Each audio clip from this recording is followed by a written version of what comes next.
Ezambala ya liboso sala yangote. D'ailleurs, c'est la fille aînée de l'opposition de Apesa Ton. Bon, imaginez, du vivant du président Tshisekedi, rappelez-vous, à chaque fois, quand il y avait les congrès, la dernière fois, moi-même, j'étais invité, Tozalaki na majorité, Nazalaki na MLC, et puis, Moutouazalaki kuna na PPRD, c'était le secrétaire général PPRD Vital Kamerhe. Pourquoi quand le MLC invite quelqu'un de la majorité dans un congrès la journée, Bozo Loba, mais quand les autres sabrent de champagne, vous avez vu l'opposition et la majorité avec le ministre de l'Intérieur, avec le gouverneur de la ville, sabrer de champagne ici.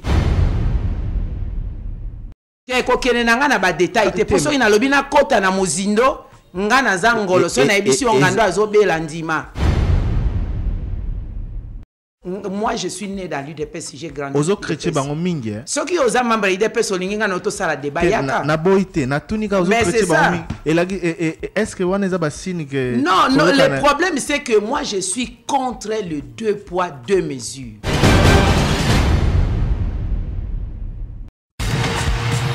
Vous avez un avis à thèse, antithèse. Le gouvernement a organisé 4 élections. Autour du thème du jour ou en libre antenne. J'appelle le débat 085 210 11 11. L'émission Le Débat de ce lundi 16 juillet 2018 reçoit pour vous Madame Eve Bazaïba, la secrétaire générale du Mouvement de Libération du Congo. Au menu, tout sur le dernier congrès du MLC qui a désigné Jean-Pierre Bemba candidat président de la République pour les élections du 23 décembre prochain.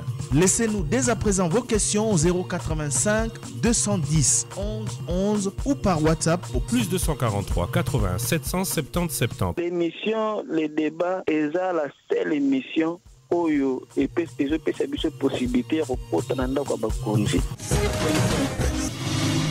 BCDC, bâtisseur d'avenir.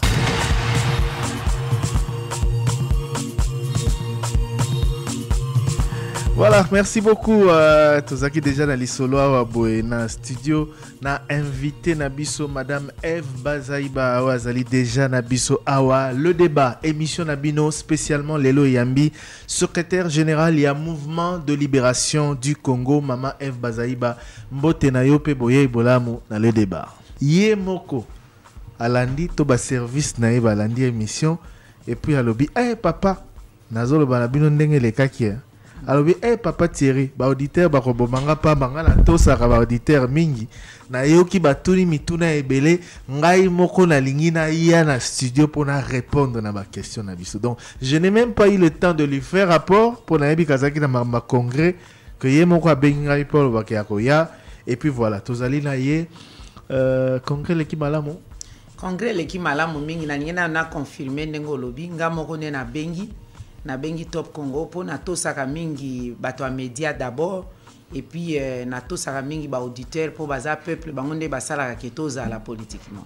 Voilà, merci beaucoup. Togoleka mbala moko na séquence liya liboso ya ba message na bino spécialement ma mituna botuni na secrétaire général ya MLCF Bazaïba avant topesae maloba à répondre. Je rappelle na bandeko balandi que ba o batikeli biso ba question na bango T na 085 210 11 11 donc répondeur na biso ba koki kotine de la biso ba message na WhatsApp plus 243 81 770 70 tozuba message déjà de partout tozuba message de partout même bandeko Goma na Nord Kivu ba komeli biso merci na binonde bozolanda biso de partout à travers nos stations relais plus 243 81 770 70 donc beaucoup koba na routine de la biso ba message na biso na WhatsApp na Twitter peut aussi déjà quelques messages ma réaction par rapport à un message de ça qui nyonso ana to retourna yango na Eve Bazaïba. C'est parti pour la première séquence de vos questions à la secrétaire générale du MLC. Merci beaucoup le kola to yambi Maman Bazaïba na émission Les Débats émission na bisa kitoko. Eleki sangana lola solo la Maman Bazaïba. Maman Bazaïba bonjour. Maman et pesi biso mawa pasi na motema. Parce que tu nous dis aux mamans na biso mais quand tu moni okomi ko sangana na batia FCC tu comprendre que biso peuple na bino to ko juger bino ndenge nini alors c'est que bino qui opposition bosalaka wana ezaki opposition ya lokuta ezaki mpe bama eloko nini obengisaki bashadari na André Alea Tundu bayaki na kongre na yo mpona nini kobengisa bato wana bino na bango boza ide moko te boyebi bisi nini biso tozokoluka na mboka oyo po tochange bango bato baza komanipule peuple congolais mais yo osali congrès obengisi bango baye kovanda na congrès puis balobi ba n'importe quoi. C'est regrettable mama bazai batondimai te ke nyonde muteko kosala associé na bato lokola bango mais na marche moko bango babetaka mabasasi ozokaka na lokolo grand pota monene okotaka hôpital donc souci wana nyonso yo zala ngo tokomi na yo camarade na bango. Bonjour Top Congo. Question na secrétaire général ya MLC Madame Bazaïba. Nazoka mwa bato ebele oyo balobi bato akala basalaka na Cité Zaïre balobi batikala na mauvais souvenir ya Jean-Pierre Mbemba azalaka motu moko azalaka motema mabe ameka koéclaircir biso ezalaka nini. Et puis deuxième point ezali ameka mpe koéclaircir biso sur accord ya Mbudi mpo baenseignant mpe balobi basignaka accord moko boye na série 1+4 ya accord de Mbudi moto atelemelaka yango mpe ezalaka kaka Jean-Pierre Mbemba ayemeka koexplike biso eza nini mpo bato ondire bakangela ekanda balobi ata bavote elobi akomi président azala motema mabe ye alobi nini. Merci beaucoup. 085 210 11 11. Bonjour le débat. Nazaki na question na tout na Maman F Bazaïba. La question na ngezali boye. En quoi telle la machine à voter est mauvaise? Après ça biso ba précision, ba raison claire et nette. Je me souviens en 2011 opposition à na ba électeur que moto amema stylo na ye na centre ya vote. Est-ce que stylo ngaki est à la base ya tricherie to e bando changer ba combo yango lelo oyo na 2018 machine à voter est commis problème. Alors baibisa biso clair machine à voter ezali na mabe nini. Merci beaucoup. Le débat avec BCDC, bâtisseur d'avenir. Bonjour les débats. Jamais M. Freddy depuis commune Yangalema. Question nangana zotuna mukusa Mama F Bazaïba. Est-ce qu'azo ebake ceux qui opposition ba aligner 2-3 candidats chèque na bango est assuré? Deuxième question, beaucoup de sanga pardon anda ko ya Kabuya secrétaire général adjoint ya IDPS. Autolo banatongo age batomete bazo injecter makanisa mabe tuna biso pona kolobaka opposition faut y présenter candidat commun. Biso to bazo bate biso peuple to souffrir so ba monika bazo zambongo na pouvoir il faut bazala clair bakende kozwa soit ko adhérer na FCC le rôle Tibala Sali soit ba déclarer pour que peuple luka mutu mususu akotia comme candidat na ba parce que wana ikomi ba fantir ba komosala. Merci. Allô, bonjour, le débat, bonjour papa Tristan Sagono, bonjour papa Thierry Gambundi. Merci papa Thierry na papa Tristan. Parce que lelo, Boyameli Biso, maman Eve Bazaïba, secrétaire général à MLC. Maman Eve, bonjour. T'as vu Boya? Maman Eve, bon, c'est donc qu'on va dire jusqu'à présent, pour opposition, vous visitez plus de 5 candidats. Il y a la MLC, vous visitez, INC, IDPS. Matin, il faut faire un candidat président. C'est quoi la minute, maman Eve? Autrement, on a dit que la majorité soit candidat Moko. Même front union, va saluer maman. Vous frappez Bino. Parce que nous avons mis Bino, nous avons un candidat unique. Comme ça, nous avons un candidat d'élection. Mais Bino, nous avons un candidat de la présidentielle. Au moins, il a risqué pour la Bino. Maman Eve. Alors, vous savez, il faut que vous ayez un candidat. Supposons que vous ayez un candidat unique. Bemba, Moïse ou bien Félix Tshisekedi. Bonjour, papa Thierry Kambundi, bonjour, papa Christelle Sakon, et bonjour à maman Eve Bazaïba. Maman Eve, nanina tuna, na moyeni o Jean-Pierre Bemba aroya awa po toyebi makamoni na CPI na necessité. Et puis bah ça qui a des pays à qui dans le tourni na moyenne na royela a Merci, c'est Bellon Soki depuis Kinshasa. Le débat avec BCDC, bâtisseur d'avenir. Alanga Congo. Merci Thierry, merci Christian. Merci. On a Koyamba, secrétaire général de MLC. Azana Mutuna Moko Yakotuna, secrétaire général. Namoni Alexis Bolingo pe baza masmalamu na ndemba yambi opposition pe majorité. Kasi question nanga eza boy. Pona nini babengi te IDP sans épithète. Membre IDP sans épithète. Oyo tekanga mina yuno timbal. Moni membre na bango ata moko te to yoki eza nini? Baza na relation te ou pe baza majorité ou bien opposition te. Merci le débat. Dans Mathilde Anza na Mathilde. Je suis Monsieur Jean-Claude, je vous appelle depuis la commune de la Gombe. J'ai un petit conseil à donner à l'opposition politique congolaise.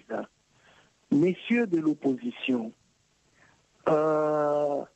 Mohamed Ali avait l'habitude de dire que devant un adversaire de même couleur de peau que les juges, ça veut dire devant un adversaire blanc, la seule stratégie pour être déclaré vainqueur, c'est de le mettre KO. Alors, au regard de ce qui se passe actuellement dans notre pays, entre la majorité au pouvoir actuellement et la CNI qui est censée être arbitre, il me semble que et l'arbitre et l'adversaire, ils ont la même couleur de peau. Donc la seule possibilité pour vous d'être déclaré vainqueur, si vous l'êtes réellement, c'est de mettre l'adversaire KO. Par KO, j'entends une stratégie électorale qui va faire en sorte que la victoire de l'opposition soit patente. Donc, mettez les égos personnels de côté, choisissez un candidat commun, présentez-le à la population maintenant, afin que la population qui vous soutient encore jusque-là puisse s'acclimater avec ce candidat. Alors, il faut que ce soit un candidat qui a la confiance de la population, mais aussi un candidat dont la candidature ne sera pas rejetée par la CNI. S'il vous plaît, c'est maintenant ou jamais qu'il faut faire des stratégies de ce genre-là. Ouais, bonjour, c'est M. Olivier depuis la commune de Ngaba. Aligné na tunara na Madame Eve Bazaïba. Et là, on est les autres pour que va ça là. Franc, déjà, le quoi est franc commun d'Abibisaka. Parce que bientôt là, nous avons déjà dépôt la candidature pour la présidence. Parce que là, on est les autres ce qui est en ordre dispersé, c'est cette population qui retire à Baron. Parce que la question c'est que nous qui ne défendre juste l'intérêt na bango mais l'intérêt na la population. Le débat avec BCDC, bâtisseur d'avenir. Mbote Bandinga Top Congo, Benjamin Goundon. Les mêmes causes provoquent toujours les mêmes symptômes. Maman Eve Bazaïba. Pourquoi avant l'élection au Canada, ceux qui ont des bossangs ne peuvent pas nous fondre. Nami bale boyebi ke mboka soki komi 80% ya responsabilité za bino pona désigner na bino. Troisième question, langue nino bino oyoka malama pa lingala Kiswahili, français, langue nationale. Oyoka chinois ou bien il faut tout ça plutôt que nous la même des cours de langue. Faut tout expliquer bien l'eau il faut que ça ma opposition yo. Bonjour les débats. La bengi na makala Monsieur Lucien, concernant la désignation Yabemba comme candidat président de la République, les coups d'épée dans l'eau, dans son signe, Bemba a la liberté provisoire, non définitive. Nous avons la liberté provisoire, après qu'on n'a jamais candidat. La ligne naïba, l'élection en gros va se couler ça. Merci. Bonjour le débat, Monsieur Thierry, Côte Sanga Nandago Maman Eve Bazaïba. Maman Eve Bazaïba, bonjour. Maman Eva, souvent vous jurez toujours pour les élections. L'opposition a toujours dit qu'il y ait une transition sans monsieur le président Joseph Kabila. Souvent tu as toujours demandé les mécanismes. Ça va se faire comment, par quels moyens. Mais il y a des voix qui s'élèvent au sein de votre parti. Le secrétaire général adjoint, votre secrétaire général adjoint, M. Fidel Babala. Il a tweeté dans son compte Twitter en disant « Nous, c'est le pouvoir. Nous ne sommes pas comme l'IDPS qui fait la politique de la chaise vide. » Qu'est-ce que cela veut dire? Et après, il y a certaines voix qui s'élèvent encore pour dire « Nous n'irons pas aux élections avec la machine à voter. » Que voulez-vous au juste? Et un peu nous expliquer, Madame Eve Bazaïba. Merci beaucoup. 085 210 11 11. Bonjour les débats. Bonjour Maman Bazaïba. Et là pour reprendre Serdi Kabango. Depuis Mongafoula. Maman, expliquez-moi d'abord l'acquittement miraculeux du sénateur et comment savez-vous qu'il allait être acquitté parce que vous en étiez vraiment sûr. Pourquoi vous êtes parti cette fois-ci et non seulement vous mais avec une délégation. 2. Voyez la facilité avec laquelle le sénateur a eu son passeport, sachant le comportement de notre gouvernement, du pouvoir en place, sachant ce qui s'est passé après les élections de 2006, est-ce qu'il n'y a pas marchandage de quoi que ce soit? Parce qu'il y a beaucoup de questions qui se posent dans notre tête. Enfin, pourquoi les gens du pouvoir au sein de votre congrès congrès est à la cuisine interne, au moins meeting et tout ça, mais congrès, pourquoi les invités du camp adverse chez vous? Qu'est-ce qui se passe? Qu'est-ce que vous nous préparez? Le débat avec BCDC, bâtisseur d'avenir. Salut le débat, bonjour M. Thierry Kambundi, bonjour M. Christian Lusakwen. C'est M. Papi Kadiwaku. Fais-moi entrer d'abord chez Maman Bazaïba dans MLC. Maman Eve Bazaïba. Je veux savoir, Jean-Pierre Bemba était candidat malheureux à la présidence 2006. Après son recours à la cour, ça n'a pas tenu et qu'il y a eu confrontation entre son armée et celle du président Kabila. Et les rumeurs ont circulé partout que Bemba a reçu chèque blanche, de l'argent à la majorité. Et il est parti en Europe, il s'est retrouvé à la CPI. Les rumeurs continuaient à circuler que les pouvoirs en place qui faisaient tout pour que Bemba soit retenu longtemps à la CPI. Et puis aucun membre de la majorité ont pensé pour rendre Bemba visite là-bas à la prison. Vous avez signé l'arrangement particulier qui ne respectait pas l'accord, croyant que vous aurez la CNSA. On vous a roulé dans la farine et voilà les conséquences que nous subissons jusqu'aujourd'hui. Pouvez-vous nous dire franchement qu'est-ce qui est caché derrière tout ça? Est-ce qu'il y a encore de nouvelles alliances? Vous avez changé votre membre à la CENI sans problème facilement. Mais à l'IDPS, ça continue à faire débat jusqu'aujourd'hui. Maman Eve Bazaïba, pourquoi vous avez toute la facilité avec les pouvoirs en place pendant que toute l'opposition sont compliquées? Comme on voit l'ensemble, on voit l'IDPS, il y a toujours des complications, mais chez vous, il y a de la facilité. Pouvez-vous nous dire franchement qu'est-ce qui se passe entre vous et la majorité? Bonjour 88.4, jeunes anniversaires. Papa Thierry, la ligne nationale Maman Eve Bazaïba. Maman, yo obandaki kolobakea, vous avez fait pour le respect de l'accord et de la constitution. Maintenant, est-ce que l'accord est respecté ou bien la constitution la mission est respectée? Bino moka boyoko changer, transition sans Kabila. Lelo est-ce que simité? Si vous avez commis pour l'élection, vous avez dit Jean-Pierre Bemba, le col a INF, si vous avez commis l'élection. Question n'a pas est-ce que vous avez sûr que l'élection puis, pourquoi nous avons l'opposition dans complexe de supériorité? Comment peut-vous le président unique, candidat unique? Maman n'a pas sabinoté, je vous dis la vérité que ceux qui m'ont parti pour faire face contre parti à pouvoir, la majorité.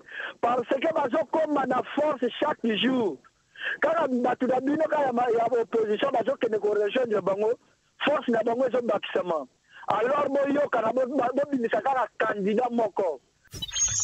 Bonjour, Christian Lusakwen, bonjour, Thierry Kambundi. Et ça, mais c'est fils du volet. Thierry, nous n'avons plus son maman Eve Bazaïba. Ah, aujourd'hui, on a mis candidat MLC et Zam Bemba. Si quoi, tu as maman Eve Bazaïba. Si quoi, on laisse l'opposition pour Bimisa Moutoumoko. Si on a mis, exemple, Félix Kisekedi. F chef Bemba akoling bino batache pepe bokondi pepe oboya epezo ba misi Moïse Katumbi epezo ba misi Adolphe Mositu bino bokondi mabe bokondi mate. Le débat avec BCDC, bâtisseur d'avenir. Comme l'a dit Maman F Bazaïba, tout qui est FCC majorité va payer $100 000 pour organiser concret na bango. Et on a toujours tourné sur bani bakota FCC. Bakota na bango kaka kino kozala ko distraire peuple, hein? Maman F. To bani bakota FCC. Bakota botika maman distraire peuple wana. Merci beaucoup. le débat avec BCDC, bâtisseur d'avenir. Voilà, merci beaucoup pour la première séquence. Il y a un message. J'ai oublié de dire tout à l'heure dans la première partie. Bozala qui 425. Boti Kelibiso ba message dans répondeur. Vraiment, merci. Et encore, Tolongoli. On a dû arrêter un moment parce qu'il fallait tout traiter. En gros, Mama F Bazaïba, Oyoki Yomoko, ba tante ya bato, Oyoki ba préoccupation ya bato, Torokene malembe. Mituna ezali est belé, une vingtaine, j'en ai noté 25. Bon, c'est vrai que ba question missus na ba séquence missus aki belé. Kosangana na bato ya majorité présidentielle. Présence ya Emmanuel Ramazani Shadari, secrétaire permanent ya PPRD na congrès Nabino. Présence ya André Alé Atundu, Molobelia, majorité présidentielle na congrès Nabino. Et Salim Makelele et inquiété bato pe ba mituna ebele. Oui, merci mingi ndeko mopanzi tsango. Eloko liboso na zana esengo na pesi merci na ba nyonso batuni mituna pe balandi nyonso. Pe ndenge bazotuna ngo baza très sévère na ngai elingi koloba tout simplement que je suis bien surveillé, bien suivi parce que intérêt ya bango ezali na kati ya MLC pe na musala otozo sala. Donc e offusque ngai te na ko répondre na mituna nyonso polele. Bandeko oyo to bengi na majorité na ko sangisa ensemble ba question nyonso eza en rapport wana poto loba moi makambo na bozindo soki parti ezolunga dise congrès ezalaka na étape mibale.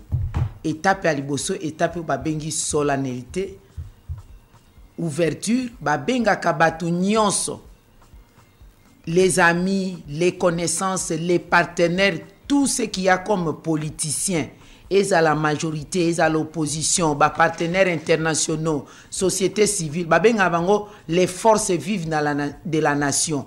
Ba oyo ba kolinga koya ba ye. Ba oyo pe ba kolinga koya te ba ye te zalaka première partie ya ba discours wana nde zalaka bo pesi ton bo lancer bo lobi eloko ni to eko sala to tuze ko sala congrès na biso eza troisième congrès extraordinaire comme kaya MLC congrès na biso to tia ngona signe ya likambo songolo pakala. Après deuxième partie ezalaka batu nyonso babimi même ba membre MLC nyonso babimi eko kota na congrès na kati pona masolo ya kati kaka bato oyo statut pe règlement intérieur ya parti est autorisé ba bengi yango direction politique au niveau national na niveau provincial ezalaka ba fédéraux mutu nyonso akotaka te okozala no na carte ya MLC olakisi mais okokota te soko oza président oza membre ya collège des fondateurs te comité exécutif bureau politique président fédéral ou président interfédéral pe bongo na bongo baza babenga yango ba plénipotentiaire statutaire. Bon, on a parti wana ya liboso to saleli opposition républicaine.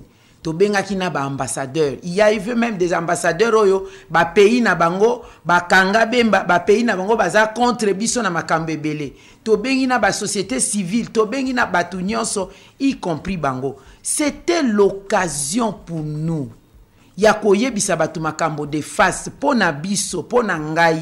Mama F Bazaïba, secrétaire général MLC, na kanisaka neti makambo nyonso na lobaka na télévision, bato ya majorité bayo kakate. Makambo nyonso na lobaka na radio, bato ya majorité bayo kakate. To bengi bango pe ezalaki na esengo po nanga baye pe na lobelaki bango polele. Mais ça quand même bala liboso bo sala yango. Eza mbala ya liboso to sala yango te. D'ailleurs, c'est la fille aînée de l'opposition de apesa ton. Bon, imaginez, du vivant du président Tshisekedi, rappelez-vous, à chaque fois quand il y avait les congrès, la dernière fois, moi-même, j'étais invité, tozalaki na majorité, nazalaki na MLC, et puis, Mouto azalaki kuna na PPRD, c'était le secrétaire général PPRD Vital Kamere. Ayambema qui n'a limité na congrès sur tapis rouge na batunyoso du vivant du président Tshisekedi. Voilà, soko lobi mbala liboso MLC à sala yango to pesa invitation na congrès à liboso bayate.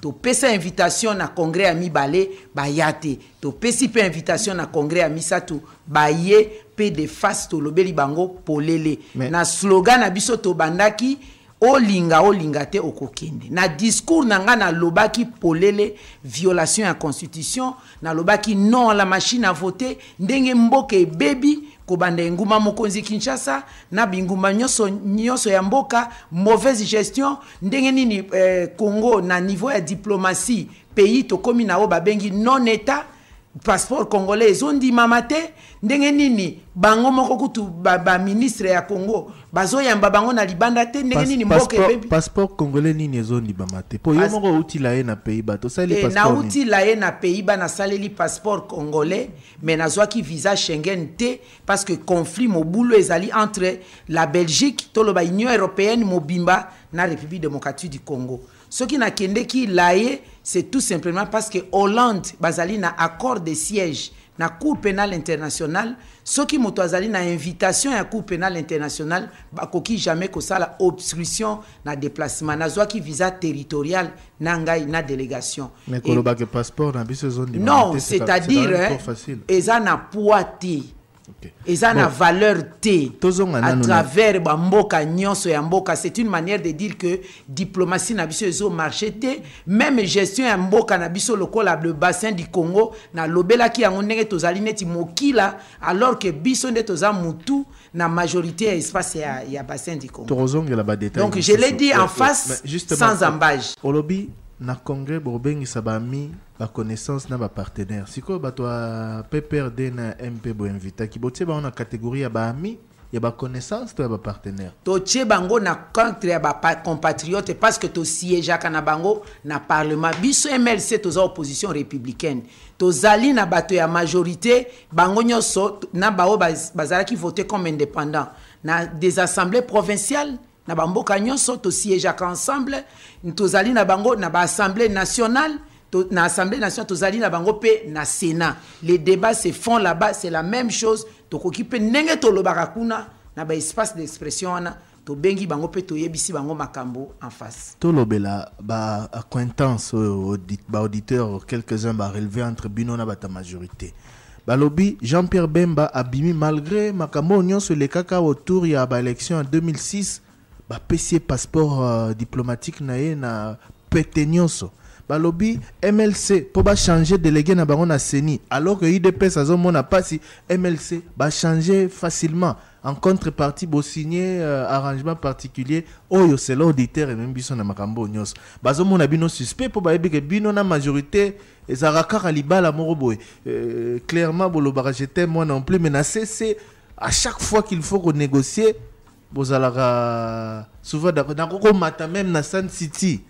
Tant que message n'était simbate bino na bato ya Kabila bokenda ki renégocier na Congo central. Bref, MLC na pouvoir ba rapprochement ezaka belé yango bato bazobanga te na moni neti ya MLC bato ba mona ka yango ya bato mususu ba mona ka te na ningi na loba boye. D'abord biso toza na principe muto a majorité aza ennemi na biso te toza ba adversaire politique. Eza neti vita imana to betaka na Léopard na Assemblée nationale, to betaka na Léopard na Sénat na Assemblée provinciale. Mais ceux qui toza na terrain vita imana tozo beta vrai match mutu na mutu il faut gagner. Ya liboso na lingi ba auditeur ba yeba. Jean-Pierre Bemba Gombo azali sénateur ya République démocratique du Congo en fonction. Atikali na CPI nenge bakanga qui pendant 10 ans il était dit en privation provisoire de liberté jusqu'à ce que culpabilité na ye ezala établie. Toyokani alors batikala jamais ko invalider na Sénat même si azo siégé parce que na droit ba bengi yango cas de force majeure. Ce cas azo assisté na ba plénière te ezate que po aboyi mais parce que il est empêché par un certain dossier. À partir du moment où dossier wana ezali levé na profiter pe koloba que Jean-Pierre Bemba azali non seulement libéré mais acquitté Et puis bablobi oyo na lopoto balobi suspension de toute poursuite, extinction d'ailleurs, ba effacer ba poursuite. Nyonso akoki jamais lisusu kozala poursuivi pe ba annuler ba peine nyonso. À partir de ce moment, azana ba droit civil et politique na et d'ailleurs nenga azalaki kuna azalaki na droit ya ba droit civil et politique, azalaki na droit ya ko signer, azalaki na droit ya ko sala makambo nyonso, mais seulement azalaki na devoir, il y a obligation, il y a réserve, il y a parole. Mongongo nae, il faut qu'il bimate jusqu'à ce que makambo soit la claire. Yango bana gérer parti à parti à cellule nae. Oui, mais c'est normal là zo information à parti, ngana zo gérer parti en bonne et due forme. Azalaki ko gérer à parti à cellule té, abana ko zo information. Abana peut signer ba décision. Azalaki ko signer ba décision, azali na droit en tant que président. Parce qu'à Koufité, Azali na bon moi, il suffit qu'à signer et l'équipe d'administration pénitentiaire. Donc, pour un passeport, mais yo kana expliquer yo polele. En tant que sénateur, l'air a eu liberté, on a bimi libanda à saisir Sénat, le président Sénat pour passeport naye et commis expiré. Le président Sénat a commis une affaire étrangère pour azwa passeport. Donc c'est tout à fait différent. Na baka ya batu mususu. Alors pona likambo ya ko changer mutu na seni. Pour mutu aleka na seni représentation, c'est la loi, et ça invention te. Loi et lobby ba partie prenante oyo bazali na assemblée nationale. Ba oyo bazali na ba élu de manière proportionnelle na nombre ya ba député na bango nde ba participer na bureau ya Sénat. Ya Seni. Loi to yebi to boité. Dizela na loba. Auditeur à lobby mama. Mais cela na expliqué ti yo zo katanga maloba. Nazo kata yote. Na linga na sunga. Auditeur a boité que loi monte lobby. Auditeur à lobby bino bo sali yango na facilité par rapport aux députés nationaux. Oui, mais des personnes on pas changer et délégué. Il y a bien beau changer la facilité. C'est là le problème. Mais c'est ce que je vais expliquer. Tu changer la facilité pour Nanini, pour Boye, loi et lobby que le président du groupe parlementaire dans l'Assemblée nationale n'est à désigner délégué il y a parti Songolo na bureau. Président du groupe parlementaire na biso nde a désigné qui délégué oya liboso na bureau. Si ko président du groupe parlementaire na biso pende a kolongola délégué na bureau. Tangu biso to komaki président du groupe na biso a signé, quand il y a eu résistance pour mamo ya zalaki wana basi ba somba qui est na majorité, c'est pourquoi le parti a pris les choses en main. Moi-même comme secrétaire général na imposé pour changer conformément à droit. Le problème maintenant au niveau de l'UDPS, c'est que l'UDPS a boyaki ba députés nationaux nyonso. Souvenez-vous, président national Alobaki, Moutoumon quoi participer à l'Assemblée nationale était. Maintenant, il y a eu une séparation entre les députés nationaux de l'UDPS, commis neti ba électrons libres, et puis de l'autre côté, vous avez l'UDPS alimité qui est dirigé bango moko d'ailleurs bazana expression mabengaka l'UDPS matériel est dans l'Assemblée nationale et puis l'UDPS spirituel l'âme se trouve alimité. Alors maintenant il y a un problème entre le président du groupe parlementaire de l'UDPS qui n'est pas en collaboration, en symbiose avec la direction du parti alimité. Au début c'était Sami Badibanga. Suite, après, il y a Kokoma Moutom, mais tant que comme Moutom, comme Sami Badibanga Mouto a désigné Kalamba, tous les restes des députés disent, et comme il y a des conditions, ceux qui ont lobby, bino limité, bon désigner Mouto, Bokoti Akuna, bon dit ma pébiso, tous à la repris plutôt comme membre il y a parti. Donc les problèmes se situent au sein de l'UDPS. Okay. Les problèmes ne se situent pas à notre niveau que MLC a Saraki Boissara Iboté. Nous n'avons pas de problème. Moi-même, je suis député. Et moi-même, je suis secrétaire général. Arrangement particulier. En âme et conscience, Nandenge Magambo comme il est loyo. MLC a regretté tenir signé qui arrangement particulier. Tozo regretté à Tamouké Tenaïbisa Bandeko Bayoki. Bandeko Bayoki na koloba yango polele par respect à vous na ba préoccupation yo sobozanango. Tangu tokendeki na Senko. D'ailleurs, je dois vous dire que le MLC, le Front pour le respect de la Constitution, tolingaka jamais makambo ya négociation ti lelo toloba plus question des arrangements des combinaisons pour partager le pouvoir to boyaki to kendeki kuna pona nini à la demande ya président Tshisekedi atindelinga message clair et simple alobi il faut olandangai s'il vous plaît to kene na dialogue azalaki patriarche to ndimaki pona nini à la demande ya basango basali délégation saine comme obimba bomonaki yango na bilili baye ko senga biso. Alors ça avait paru na monde comme si biso toza en marge mais toyebisaki condition tozo kende kuna on ne partage pas les pouvoirs. Biso MLC Front pour le respect de la constitution toza concerné na partage à pouvoir T. Première chose. Deuxième chose, pour nous la constitution ne sera ni changée ni révisée avant les élections. Troisième chose, pour Nabiso, Kabila n'existe plus comme président de la République. C'est dans l'accord. Pour nous, toutes les parties, ensemble, rassemblement, majorité, société civile de toutes les tendances, Bangonyo Sobandima qui président Kabila Atikala de 2006 jusqu'à l'organisation des élections. 2016. De 2016, pardon, jusqu'à l'organisation des élections. Biso Moko, le Front pour le respect de la Constitution, Toboyaki, par ma bouche. Et j'ai exigé que ça soit acté pour l'histoire. D'ailleurs, d'ailleurs, Bozo Lobango est sans impact. Non, c'est important pour l'histoire que Moutoumoko Azalate, Mandana Yesi Sili, Abandako Benga Rabatou plus tard, Biso Tozalisu na Mukilité, Basala Kaba négociation pour continuer à marquer ça. Ce qui botangi n'a point sur les élections, n'a accord, ça se trouve là, noir sur blanc.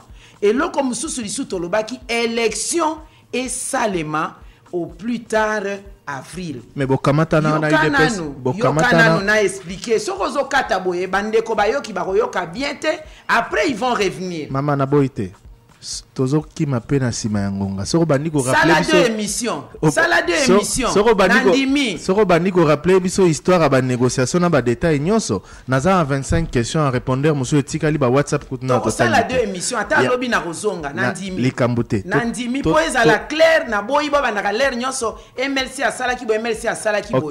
Et là, il faut bailler polé les bisoto boya Kabila a continué tina 2017. Batu bandimaki rassemblement, majorité, opposition, toutes les tendances, na société civile. C'est marqué dans l'accord. Aux députés nationaux, attaque où on a débat, bozalaki minoritaire. À partir du moment où voit la majorité est primée, bino bo endossé accord. Pour signer accord. Nous avons signé sous réserve. Nous avons signé sous réserve. Mais majorité est ponaki que ye atika na bokonzi.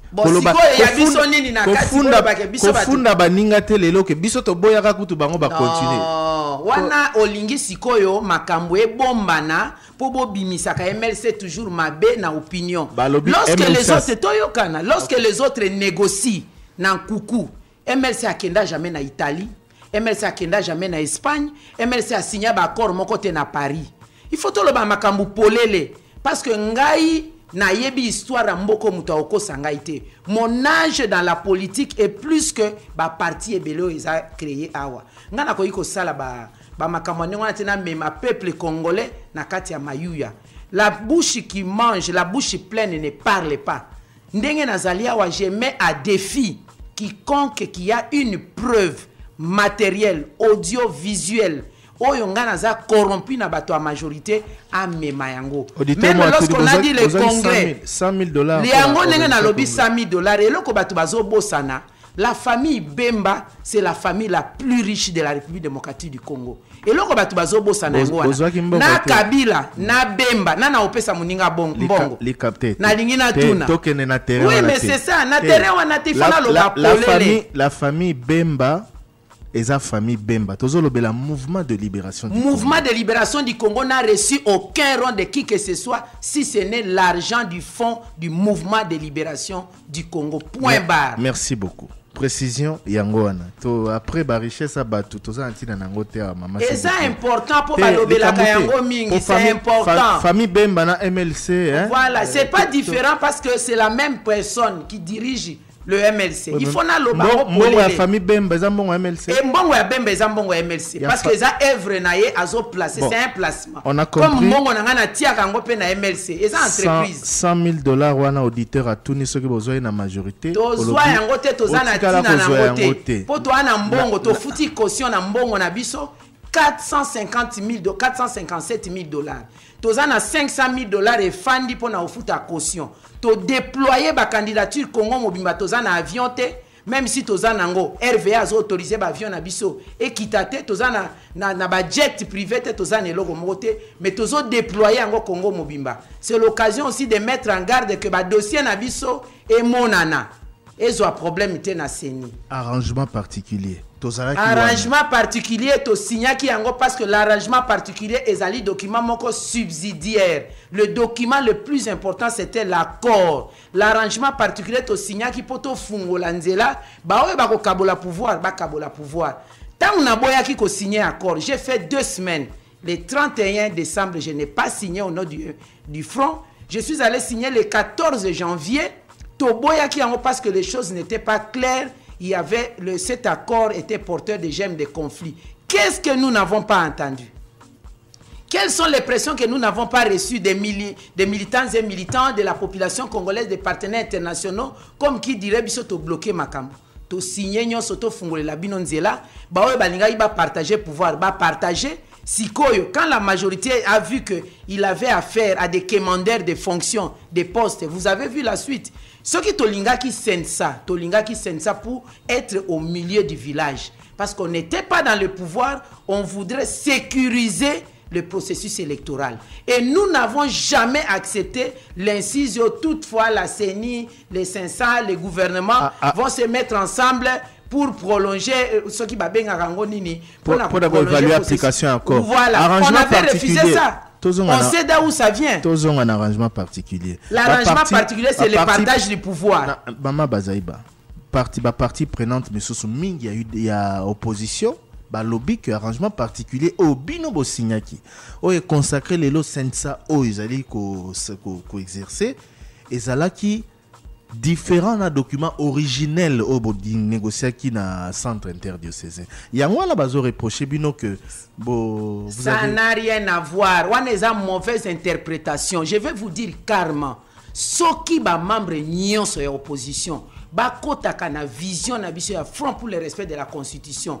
Kolobake pas question de partager les pouvoirs avec la Kabylie, avec la majorité présidentielle. Botika bango basilisa mandat na bango biso to s'organiser to kende na ba élection balingaki tolinga to za na problème té. Tous les problèmes c'est que la majorité joue quel jeu? Il utilise justement le pouvoir et l'argent. Ce qui a corrompu Moutuna Mbongote, a corrompu Moutuna promesse et à poste. Regardez un peu ce qui se trouve. Qu'est-ce qu'ils sont là-bas? Et pas Nabiso, tant que qui na concertation. Pour yo lingi histoire te. Histoire de ça là que tu vas comprendre.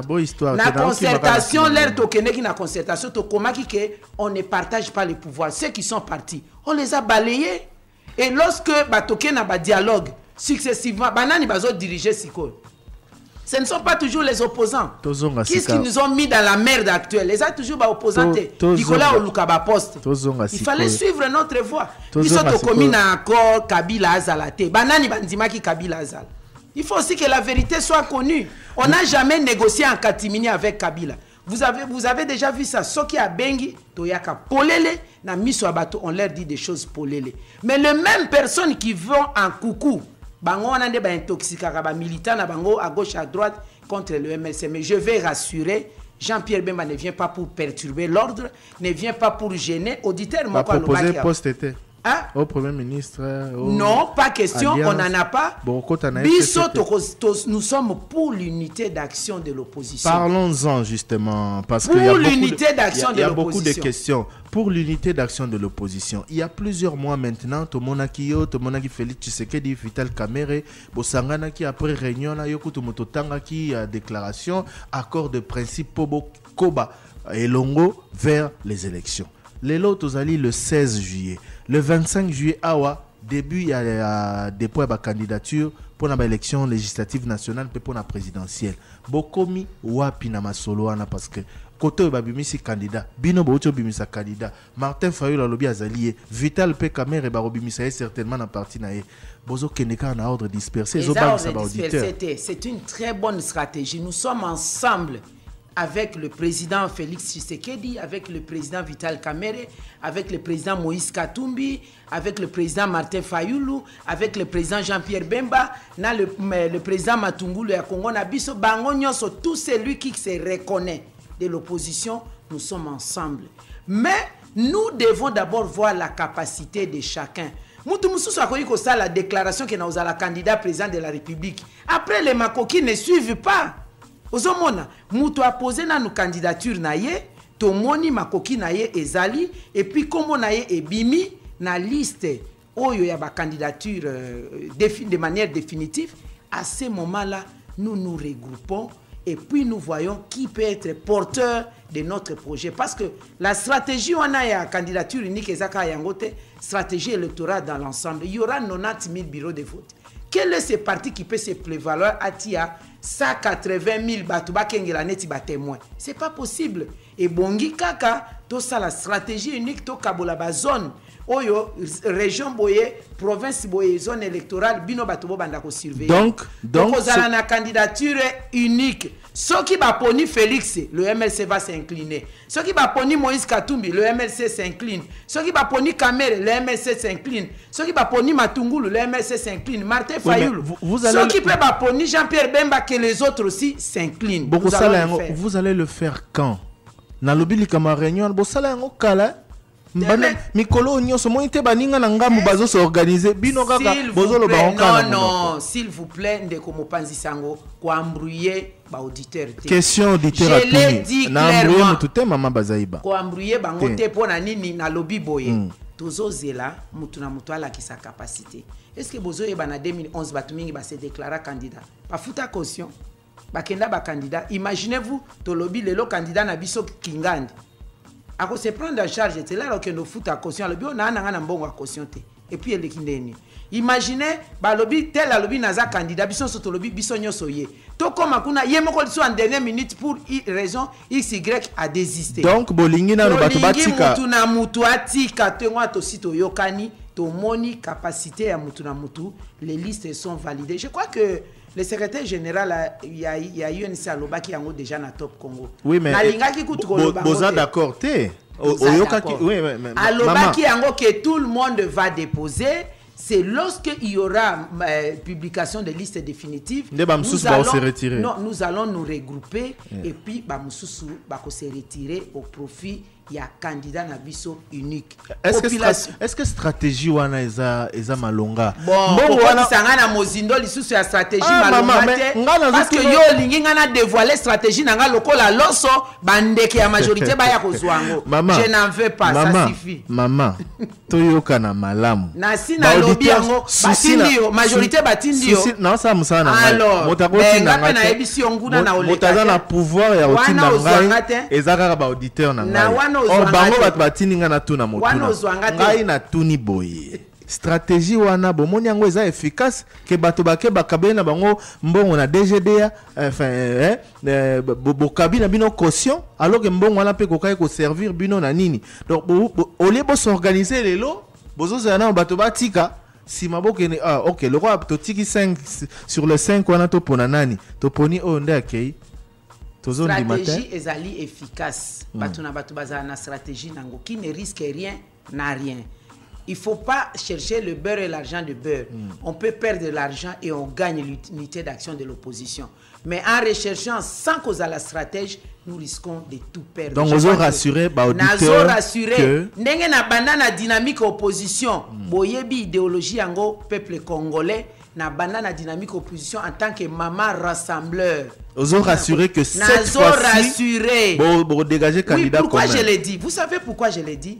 Parce que tu as quand même une imbécilité, excusez-moi l'expression dans les médias. En 2006, Kabila a 44%. Premier tour. 56% des Congolais basi baloba to boyi na biso to moni na biso yo me to boyi. Mandat na yo ekoki kende. Mais il a manqué quelqu'un pour canaliser Batouana Nyonso. Pour Nanini, à cette époque, il y avait multitude de pléiades de candidatures. Bah, on peut bazalaki na biso na premier tour, que bazaba opposant. Tant que le sénateur Jean-Pierre Bemba Zaï qualifié na deuxième tour, bah Katisi Ribicon. Parce que peut-être que Jean-Pierre Bemba justement a Kokaeko Sangisa Batouté déjà à l'époque. Peut-être Kazaki stratégie té, baloba rappelle que bo perda ville à Kinshasa kaka manque de stratégie boko ko Sangisa té. Bref, est-ce que siko té olobi kama ville à Kinshasa na kotika ngo bongo té. Tozalaki na 22 députés MLC. N'est-ce pas? Tous 22 ont voté pour les candidats MLC. Tozalaki na 3 alliés na biso ya Abako. Je les cite. Et loko nyonso Abako asengaki to pesaki bango. Exigence même ya ko imposer biso nani ya ko ikozala président ya assemblée provinciale na Kinshasa ba nommer Ntingi to tie. Candidat na bino ada bombola azaki wapi? Azalaki wana. Akendaki kotika président. Akendaki kotika président. Yo kana loba. Exigence Abako asengi biso ambassadeur Kimasi à l'époque azala président ya assemblée na Congo central alors que biso nde tozali majoritaire to pesi. Et le cognon se basenga qui to pesi bango. Mais après les 3, Kinshasa, il faut demander à l'Abako pourquoi vous avez signé l'alliance avec le MLC. On vous a donné tout ce que vous avez voulu, mais vous avez voté pour le PPRD. Au retour, Moutoya BBC ou bien au retour, Moutoya za victime à subir. Tous les 22 ont voté pour Adam Bombola en son temps. Dans quelques instants, le flash d'information avec Roger Kalalamiuta. Après Torozong et la maman Eve Bazaïba pour répondre à Mituna Nabino, mais te retenir que le candidat opposition pour na batu na Mituna Micronios, baza 5, baza 6, baza 7, baronios va redéposer. Ndenga ibisi biso. Ce qui va valider la liste. Que candidat président opposition za oyo après bango basangani babimisi moko bamisusu ba se désister au profit ya oyo barobimisa. C'est la promesse qu'elle nous a faite ici et voilà, on s'en tient à cela. Tokutani dans une poussière de secondes pour na rokoba na émission na biso. FIFA. Vous avez un avis à thèse, antithèse. Le gouvernement a organisé 4 élections. Autour du thème du jour. Ou en libre antenne. J'appelle le débat. 085 210 11 11. L'émission Le Débat de ce lundi 16 juillet 2018 reçoit pour vous Madame Eve Bazaïba, la secrétaire générale du Mouvement de Libération du Congo. Au menu, tout sur le dernier congrès du MLC qui a désigné Jean-Pierre Bemba candidat président de la République pour les élections du 23 décembre prochain.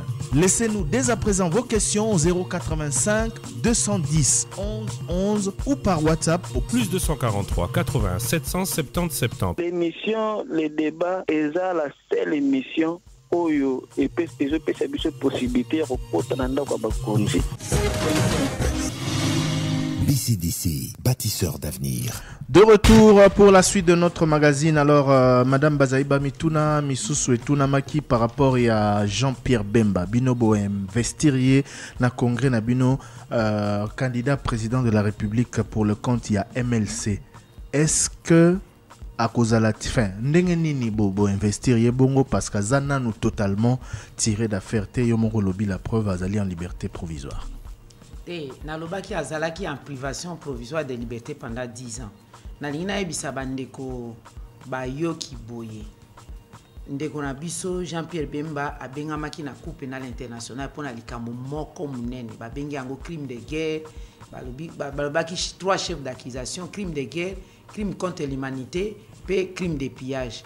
Na kati ya crime de guerre wana ba condamné ye na makambo wana misato na crime contre l'humanité na pillage de 18 ans de prison. Bongo biso to sala ki appel aba avocat ya défense basali appel pour na kokase makambo wana nyoso eza lokuta pe polele yebani le 8 juin 2018 ba longolie na likambo ba akite ye nikolo ba longolie na makambo nyonso po ba moni ke crime de guerre ezali kaka ka moko ya meurtre ko iko mema moto na Cour pénale internationale pour na yango te yambi balela insolite yoka crime de ya crime contre l'humanité balobi ezali qualification ya kawana te bakoyi komema nango crime de pillage pe bakoyi komema kuna te po pillage yango balobi bataba mabata bakiti bamesa mikate soki le bois bakoni ba encadrement ya porte na ba encadrement ya fenêtre na ba matela oyo batu bayibaki il paraît ils auraient volé ba piller yango nde balobi ba condamné na Cour pénale internationale ba juge majorité ya ba juge balobi makambo wana nyonso bakoki ko condamné et surtout que République centrafricaine bango moko ba longola na likambo on l'avait mis hors cause ndenge balobaka na lopoto yango wana Cour pénale internationale ba libéré affaire oyo bazolo ba yami balé balobi subornation des témoins. Donc affaire principale lokola ezali effacée, ça n'existe plus. L'affaire oyo mosusu pe ekoki lisusu ko exister te. Toza en face ya procédure administrative pour basala ki jonction ya makambo te, bien que makambo ezali na lien. Pour ceux qui balobi ba condamné na oyo ya subornation des témoins. Botuna ndeko Fidel Babala azalaki na boloko azawapi libéré. Arido azalaki na boloko azawapi libéré. Avocat na ye ya kala oyo azali susu avocat na ye te maître Kilo azaki na boloko wapi libéré. Bemba pe azwaki libération dans ces mêmes conditions. Bango ba yebisaki bango ke bakoki ko bimisa ete aussi longtemps que l'affaire principale demeure. Siko affaire principale ezo exister lisusu te. En vertu de quoi bako condamné nango ezali procédure administrative.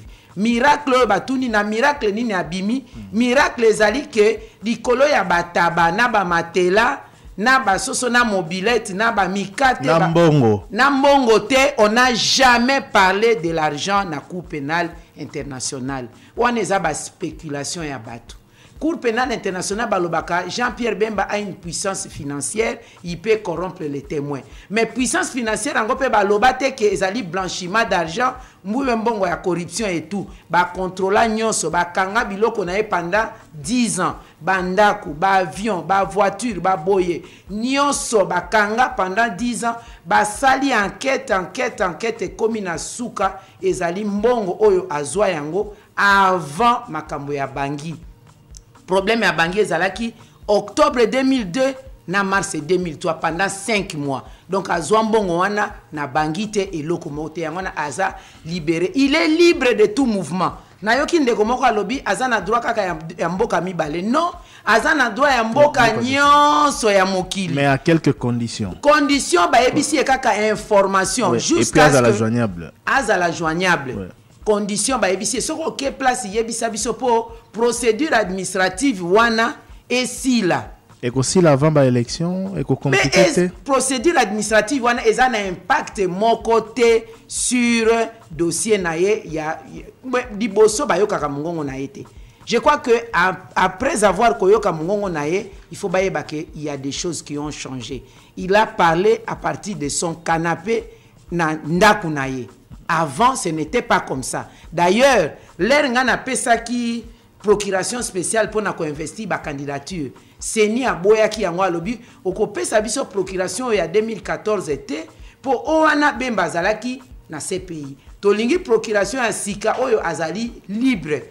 Malgré Azali libre, pour nani a signé mais atindi yo au signé. Ndenga na sengi na ye atinde linga pe mususu Oyo Azana ndaku na ye libre.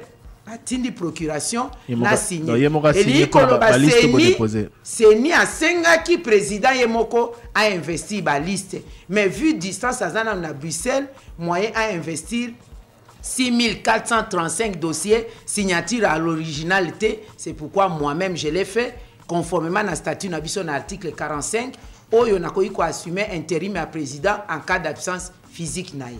OK, accord na constitution lelo ezali respecté toté eza respecté té tolobe ango polele accord eza respecté té surtout du fait que na accord esengela ki tozwa ba élection oyo na décembre 2017 kolongwa décembre 2017 kino lelo ezali violation grave mais, non seulement il y a constitution mais il y a accord. Mais Maman Bazaiba tango na accord soyo to tangi balobi élection bo signé wana élection bo organisée dans une année balobi toutefois ce qui manque kokoso ezali sensa gouvernement na seni ba revanda po ba évaluer yango na pe accord et lobby. Je crois que j'avais dit ça. On ne peut pas dire une chose et son contraire. Yo zolinga tokota na histoire te. Mais ngana se référer qu'à un accord. Yo lobby na accord, ba accord ba lobby pour parachever le processus. Avant de parachever, il faut la commencer non. Processus yango to bandaki yango leur nini. To eko bandaka ka lobby awa. processus wana ekomaki bouleversé pour la simple raison que ba oyo ba partager pouvoir lelo na majorité présidentielle bazobenda biso à longueur pour ba fanda. Nakoyebisa ba auditeur, il y a des gens qui me disaient moi, des compatriotes dignes de ces pays, mama Eve yango bino MLC bozo wele la élection boza na mbongo tika biso to kota na gouvernement poto zo apé moi ba moyen lokola bato majorité to préparer ba élection et li tout simplement koloba tika biso to kota na gouvernement to yiba pe moi mbongo poto kende ko corrompre bato na base ba voter biso yango na zolo ba yango boye pona biso accord eza violé pona biso constitution ezali violé mais maintenant ce qui nous anime ici c'est le patriotisme. Tozo tia na balance. Nenge sagesse à Salomon et Salemaki. Mutu oyo azolinga abomi déjà mwana ne akufi. Azolinga to wele la mwana oyo Congo alobito kata Congo. Tozo linga to tika Congo mobima. Na zanga nanga kutu pouvoir na ministère na gouvernement mais au moins to kende na ba élection que je vois le Congo en vie peuple bazo continue vivre. Wana to tia na balance to lobito kende na ba élection. Soki to bandi lisusu ba négociation. Transition mususu eya et tout ça, celui qui va en bénéficier, c'est qui? Oyo wana kaka zo violer constitution azo benda biso. Machine à voter. Bolobi bokene na ba élection uti koloba boye mais sans la machine à voter. Sans la machine à voter. On rappela qu'il y a un sous na congrès, Félix Tshisekedi a rappelé yango, Martin Fayulu bato ensemble Moïse Katumbi bref opposition nyonso bolingi machine à voter te. Particulièrement yo po yo muto bimisa ba polémique sur ba prix makambe belé auditeur a tunio oboye la machine à voter li kamonini. Papa, auditeur a tuninga na boye la machine à voter pona ko bikisa Congo. 1 loi epekisi yango. Loi électorale et lobby boye na article 237 terre même si bazo bombango tokoki ko utiliser jamais procédé électronique na mikolo oyo na ba élection oyo. Na répondre na yo parce que to yambaki awaka na kiti oyo vandi Jean-Pierre Kalamba rapporteur ya Seni. Alobaki article wana 237 terre wana ezalaki par rapport à l'élection législative, enfin élection oyo déposé là qui ba dossier à provincial il y a 2015 et puis atangi sa biso passage moko na loi oyo et permettre même na bango bakokana ko organiser élection enfin vote électronique atangi biso article là ozali mokeli mo na lingi na sosolisa boye article wana 237 terre et lobby pas pour les élections en cours. Élection en cours, article loi wana to adopta kiango na 2014. Banda 2014 ti 2015, ba élection ni aussi organisée. Mais loi électorale les a modifié les lots. Yango na lobité, loi électorale les a modifié les lots, mais article wana ezali élection en cours et li koloba tant que tu adopté les élections qui sont en train de venir, bango nde ba changer cycle électoral pour na continuité oyo bazo servir de poids na baebalingi batikala na pouvoir. Donc article 1 ezali de mise. Tous appel article 167 et lobby soki bolingi bo utiliser n'importe quel procédé en ndengwana il faut que Seni apesa préalablement consensus na ba parti. Mon coloni ni Seni abenga biso poto zwa consensus. Mon coloni ni to débattre na likamwana na parlement. Na parlement to débattre to lobaka ke compte tenu de la situation en Mboka na biso, moins de 1% à Congolais baza na connaissance et à nouvelle technologie, information et communication. Ce qu'on le kisi batu mususu écran pour asimba ngozo kanisa ko zika. Azoye bangote. Ngamoko na kenda na Seni, na expérimenter machine à voter, bureau mobimba ya Seni témoin. To meki to voter na papier wana ebimi ba faute salemi grave. Candidat moko to voter ye elongi ebimate photo ebimate. Ba technicien enseignant ebi lo balobaki ote eza problème ya encre na bi ah bon ce qui est salemi boye na yauma na basoko ba ko telemisa ba fungola ba tiaka encre ote eza électronique encre yango ba benga yango encre thermique eza ndepo esali refroidissement. Bongo soki refroidissement boye salemi na ba village to kosuka wapi esalemi na 1000 candidats 1000 votes c'est-à-dire 1000 voix et kenamai dikamu mususu biso to boyeli machine à voter ezali nini machine à voter wana na kati nango programmation bazo sala ba logiciel na kati nani akozala tango bakotia ba puce basi ba programmer déjà kingandi azala voter atabo sali ndenge nini lere boko imprimer kombo na ye bimi na ba nombre ba voix et salema lobby les résultats qui feront foi sont ceux des urnes. Bulletin oyo c'est machine à voter quoi imprimé yango borozo bokoti na urne après basali dépouillement na urne sur base ya oyo moto a voté qui a certifié qui a voté yango ne ba résultat ko compter bongo pona nini il faut tous voter na machine à voter alors que urne ezali na papier pona nini likamwana na zolo ba ya puce ba uti ko boma mutu mobimba élection mobule bimi na Kenya c'était par rapport à ça mutu asimba ki logiciel na boyoki lisolo to lobaki même pas toyoki informaticien ya seni oyo akimi na États-Unis aloba na binote ka kima pona machine aloba na biso akima ta akimi aloba pe na motote aloba na mutute aloba na motote aloba na mutute po biso toza na planète nini toza biso so na Congo tozui déjà information wana yo zo boya spéculation wate tant que yemoko alobite ke akimi po na machine à voter to po na lika mosusu to tika ko spéculer OK to ko spéculer to zolo baboy mais a démissionné na yake mais yo kana ebisa yo machine wana d'abord po to salela yango raison oyo seni apesaki alobaki raison minene mibale raison à liboso alobi ba candidature ezebele oye to sala kana ba papier to sala ba livre wana mais je voudrais informer l'opinion de tout le temps ezala na 2006 ou na 2011 et si ka o ezalaki na livre mulaika na circonscription moko 52 pages na changu point barre ce n'était pas systématique bisika nyonso.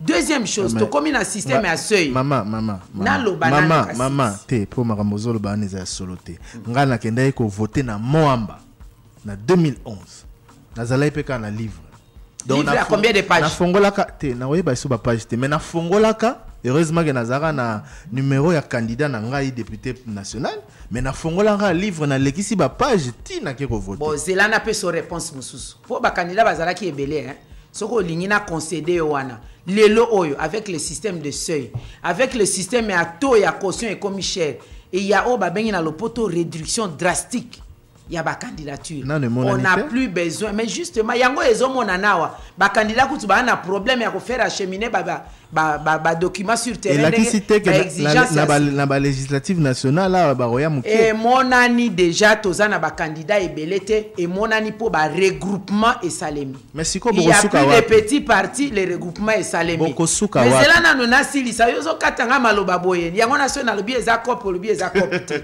siko e comme sous cop ya machine à voter yango na lina loba boye point mususu oyo senia ebisaki biso eza pona mbongo alobi tozana mbongo mingi te to sala tozana ba contrainte budgétaire to sala loko moko rationnel ndenge accord esengaki biso mais papa rationalité yango ngai nazo comprendre na comprendre te na 2011 nengo lobaki tozana na ba candidature ebele mais en tout et pour tout ko préparer ba bulletin de vote ko imprimer yango ko importer yango ko déployer yango na ba site ya ba élection na Congo mobimba 169 circonscriptions électorales ekutaki biso kaka 37 millions de dollars mais oyo seni azopesa biso il faut basomba ma machine à voter 150 millions de dollars américains et pourtant na ebisa bandeko nazo continuer ko persister pour na loba ngo na président ya seni machine wana ezo coûter 400 dollars na moko ba présenter zela na sili sa bongo koloba ba lobby ba présenter prix ya machine moko wa 1500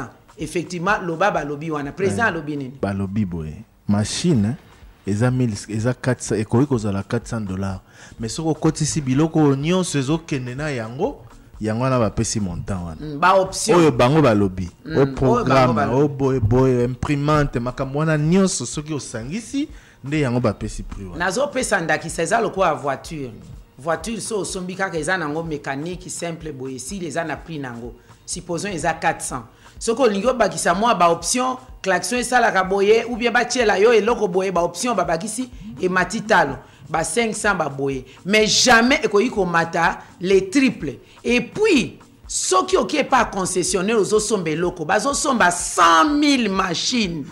Le prix qui avait monté ekokita nécessairement parce que c'est un marché. 100 000 machines bakoyi kotia on a pris à likolo te nazana ba preuve parce que ngai moko na moni na misu na miru système kuna fabricant azali et puis na tongi président senite na lobeli yango polele donc na prix wana miru système oyebi azosenga pas de porte 40 millions de dollars ba pesa a fabriquer ba machine wana et dit koloba le plus réel ya machine 100 000 machines ils ont valeur ya 40 millions de dollars bongo 110 millions wana oyo biso tozo luka mbongo ya république na lobi 100 millions 110 millions de dollars américains et kende kaka na ba chaîne ya maboko ya bato toza na besoin mbongo wana pona kotonga ekolo toza na besoin mbongo wana to parachever processus ezaka ka ba élection ya ba provincial na ba député national na présidentiel té il faut to que na élection ya ba sénateur ya ba gouverneur to koma na pe na ba élection locale yango likamongo ko suka kaka likolo mikolo nyonso. Il faut tout voter na niveau ya base. Plus 243 81 770 70. Je pense que tu as balayé ma préoccupation nyonso ya bateau ya séquence etikali batuni ngai awa balobi bemba a geraka mabena sibe bato asibe batikala na balobi bemba boya kambudi nde question important bemba oyebi bato soki batikala na souvenir o bango bazolo ba mabe ezali po na gestion bato balingi cop Sibe zalaki entreprise agricole, société wana commerciale industrielle. Bato balingi moi ba kope ya koyiba masangu. Lingi kope ya koyiba masangu te. Makambo mbudi ezali yete ezali vice-président chargé na social. Bobo sani que vice-président muto a négocier na bino na mbudi. Zaidi Ngoma. Ça n'a rien à voir avec Bemba. Yazalaki ekofi. Gouvernement ya kofuta mbongo. Non, aloba bongo te. Nana ko iko poboy spéculation. Nana ko iko la place alobaki. Mouye moko vice-président Zaidi Ngoma ne akomema dossier à défendre ango na gouvernement à faire approuver ango na Ecofin. Merci. Totanga ba message. Bonjour le débat. Question à Madame Bazaïba sur la supposée stratégie de l'opposition. Même un enfant sait que se rassembler pour être fort, dire que les vertébrés sera soutenu, c'est un manque flagrant de jugeote quand en face la MP ratisse large pour faire un bloc assez de dispersion des voix. Message WhatsApp. Totanga message WhatsApp. Misoso plus 243 81 770 70. Bonjour Top Congo et bon anniversaire Thierry. Tuna Mama Bazaïba. Stratégie au bazu pour un candidat est bien vraiment T. Parce que FCC bazo koma de plus en plus fort. S'il vous plaît, Ebisa Mama. Ba ponaka ka candidat moko oya kozala accepter na loi congolaise. Pardon maman, Top Congo, merci pour notre service. Batomingi va réagir par rapport à l'isolo lobby à stratégie nabino. Motuna Mosusu. Bonjour Thierry, deux questions pour maman Eve Bazaïba. Pourquoi ne peuvent-ils pas, il parle des opposants, se regrouper en amont, ne pas dissiper les moyens, que celui qui veut être candidat, qu'il fasse de manière concrète et tous le soutiennent. 2. Gestion à MLC. Pourquoi il y a des départs? Y a-t-il encore des cadres? Merci Christian Mbambi. Répondre rapidement avant tout temps à message mon souci. Nazo répondre rapidement pour dire que rassemblement oui na olo bango na lingala muto apozaki na français pour bande konyo sobayoka mais nous sommes des politiciens. La stratégie de le faire en amont et la stratégie de le faire en aval est différente du contexte congolais. Pour bolingi tolo ba makamunyo so polele. Ezana bande ko mususu basala ka buzz politique. Je vais être candidat. Vous comptez sur lui parce que seules les compétences ne suffisent pas. Il y a beaucoup d'entrées pour Moutouazala capable de la candidature. Moutouakoyiko Sala ne buzz, Azana est bien, mais à quitter. Bon, Pessi ait confiance après à Ekoloba. Non, c'est-à-dire, les alikara façon à Ekoloba. Donc, nous voulons être rassurés. Mais n'attendez 3-4 messages, bazo douter na stratégie. Ba douter na ngote, biso toza ba politicien. Soki ba lingi ba ya ko mona ngai na kati, ngana ko iko douter te, mutu aza na chimie na yeku na yebi ke ndenge nazo lamba biloko na cuisine na ko sala boye, yo zela kaka place ba ko servir yo okomona. Ba douter te. Message WhatsApp. Voilà, message WhatsApp. Salut Thierry, Maman Bazaïba. Thierry, s'il te plaît, dis à Maman Bazaïba qu'elle cesse de nous rouler dans la farine. Le peuple congolais n'est plus dupe. Si le MLC cherchait à humilier la majorité présidentielle, qu'il sache que le pasteur Ekofo l'avait déjà fait le 17 mai en présence de toutes les autorités membres de la famille du président. Le MLC a une carte qu'il cache à la population. Prosper Mukulu depuis Mongafula. Nalingina Yebisa Prosper Mukulu Boye. Ce n'est pas la première fois que nous invitons la majorité. Même dans notre congrès différent, Christophe Muzungu, comment il s'appelle, Vital Kamerhe Baya, l'UDPS a fait la même chose, les autres ont fait la même chose. Vous devez apprendre à voir la politique. On n'est pas des ennemis. Nous siégeons au Parlement, nous discutons des choses, nous les invitons, nous leur disons les choses clairement. Pourquoi quand le MLC invite quelqu'un de la majorité dans un congrès la journée, Bozo Loba, mais quand les autres sablent de champagne, vous avez vu, l'opposition et la majorité, avec le ministre de l'Intérieur, avec le gouverneur de la ville, sabrer des champagnes ici. Je ne vous ai pas entendu parler, mais je respecte parce que c'est vérité wana. C'est ezaki pona kokona ke kokene nanga na ba détail te poso ina lobi na kota na mozindo ngana za ngolo so na ebisi ngando azobela ndima. Ah, donc Marabase ezalaki tango bina o signé pour na ko rapatriement depuis Marabase aussi pour rapatrier ngo ozo chrétien UDPS mingi moi je suis né dans l'UDPS, j'ai grandi ozo chrétien bango mingi soki oza membre UDPS olingi ngana to sala débat yaka na boité na tunika ozo chrétien bango mingi elaki est-ce que wana eza ba signe que non le problème c'est que moi je suis contre le 2 poids 2 mesures.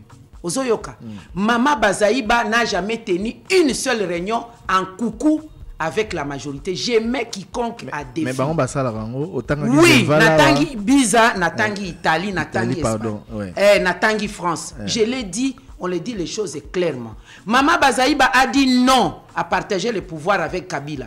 Mais lorsque le rassemblement a dit oui, qui a dit le contre? J'ai refusé de signer Makamba partage à pouvoir na Kabila. Mais vous m'avez condamné.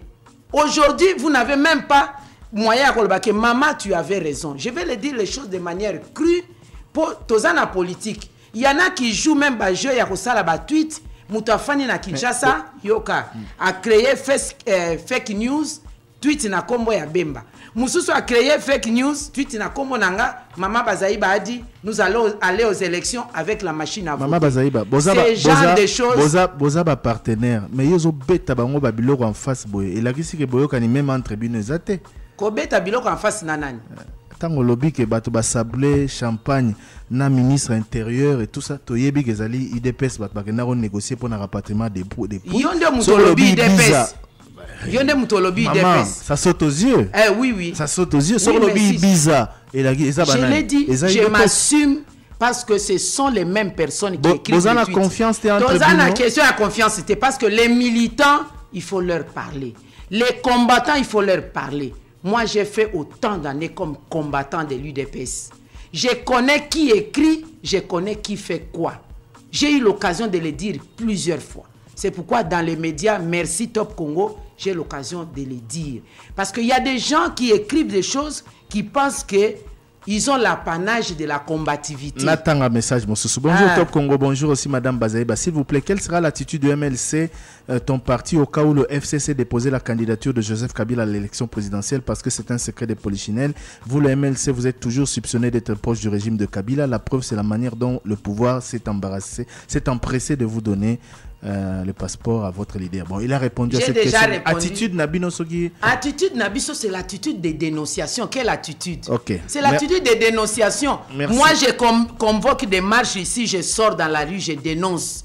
J'ai dit face à Kabila, je lui dis qu'il n'a pas le droit de se présenter pour un troisième mandat.